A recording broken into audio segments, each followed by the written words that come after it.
Sometimes the truth has a price. That may be the lesson of a Virginia police officer who says in trying to do the right thing, he ended up paying for it. Of one man who confronted truth and consequences. This is the Truth and Consequences podcast with Doug Poppa. From Las Vegas, Nevada, this is episode 75 for Wednesday, December 9th, 2021. This is another exclusive breaking news story from Truth and Consequences with Doug Poppa. A Las Vegas Metropolitan Police Department lieutenant who built the department out of tens of thousands of dollars in unearned pay by not showing up for work was giving a free pass by Clark County Sheriff and candidate for Nevada Governor Joe Lombardo, according to police sources. Lieutenant Anthony E. Bricker, spelled B-R-I-C-K-E-R, was allowed to retire quietly in good standing with full benefits and pension earlier this year by Sheriff Lombardo. Bricker was even issued his retirement badge and credentials. To alleviate any bad press and any further negative publicity and embarrassment for the department, under Sheriff Lombardo's orders, Lieutenant Bricker was never criminally charged, and the case was not forwarded to the Clark County District Attorney's Office for prosecution, according to sources, nor was Bricker ordered to reimburse the department for the fraud he perpetrated not only against his own department, but also the citizens of Clark County, Nevada. According to police personnel, this is a synopsis of how this all went down. Lieutenant Anthony Bricker was assigned to the Las Vegas Metro Police Airport Bureau at McCarran International Airport.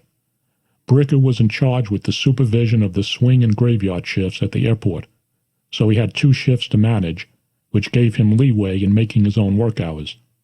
When he wasn't seen by swing shift police officers, he would say he would be working with the graveyard shift, and vice versa if graveyard officers questioned why he wasn't around. I was told he would answer his cell phone and departmental emails, but oftentimes, as it turned out, that was done from the comfort of his own home. In 2019, Bricker started not showing up for work at the Airport Bureau, albeit sparingly during this time frame, I was told. He would come and go as he pleased. Cops would say, "Lieutenant Bricker is never here, we never see him." Sometimes maybe he worked 2 or 3 hours a day, according to sources. I was told that sometime in 2020, Captain Shane Womack, who was in charge of the Airport Bureau, went on personal leave for a few months. Once Womack went on leave, Bricker took advantage of the situation and his fraud went into overdrive, because now there was nobody above him in rank at the airport. There were no checks and balances, according to police sources. This all went on under the noses of Lombardo and his then under-sheriff Kevin McMahill, and it was a so-called open secret throughout the department, I was told. Bricker was rarely seen at the Airport Bureau in 2020 compared to the day shift lieutenant who was always around. I was told that when Bricker did bother to show up for work, he would make comments about and mock police officers who were in trouble for minor infractions and would trash them. Considering what Bricker was doing, his hypocrisy apparently had no bounds.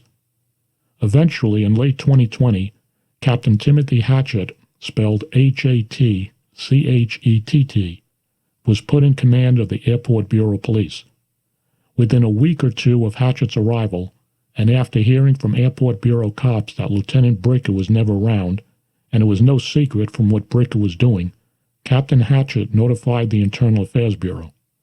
According to police sources familiar with the Internal Affairs Bureau investigation, detectives removed Bricker's computer from his Airport Bureau office, and a subsequent forensic analysis of the hard drive of that computer indicated that Bricker was sending departmental emails from his home, not from work.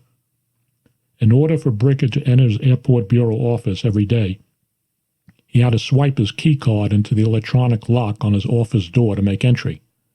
I was told detectives conducted a lock interrogation report on Bricker's office door, which corroborated the Airport Bureau cops' allegations that Bricker was hardly ever at work.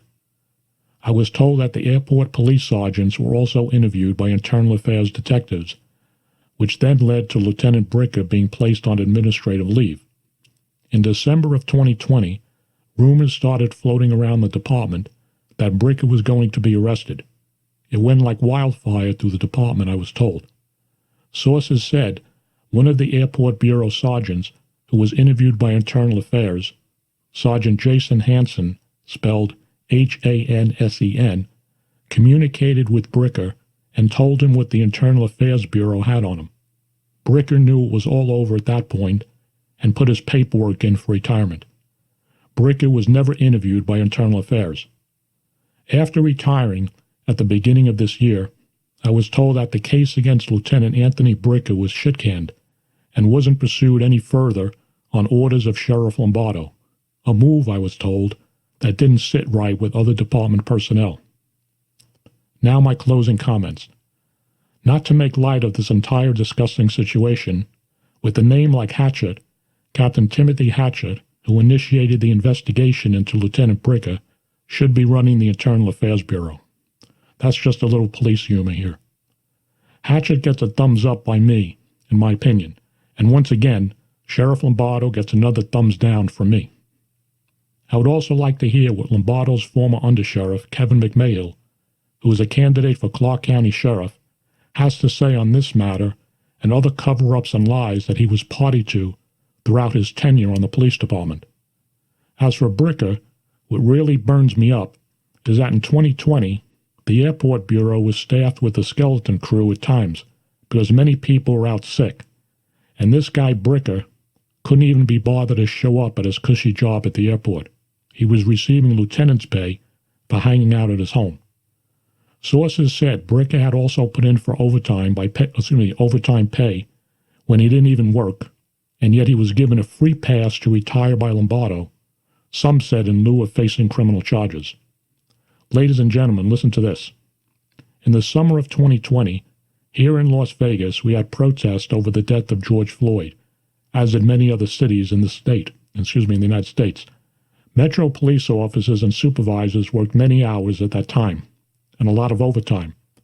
And on June 1st, 2020, Las Vegas Metro police officer Shay Michelonis was shot in the head in the line of duty at that protest.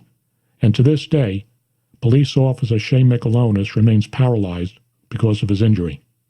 And during that time, according to sources, like I said, then Lieutenant Bricker was orchestrating his scam against the department by getting paid while sitting at home. One more thing before I close out this episode.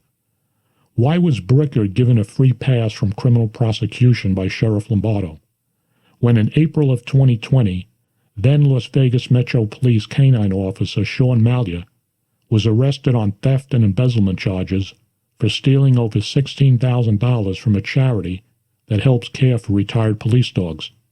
Sheriff Lombardo, inquiring minds want to know. In episode 54, I exposed Sheriff Lombardo's cover-up of police negligence that led to the kidnapping and rape of a 12-year-old girl. I will have an update on that story in the near future.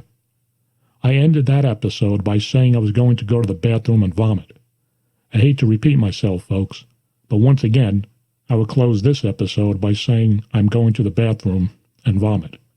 Much more forthcoming, folks. Thank you for listening. Oh, one more thing.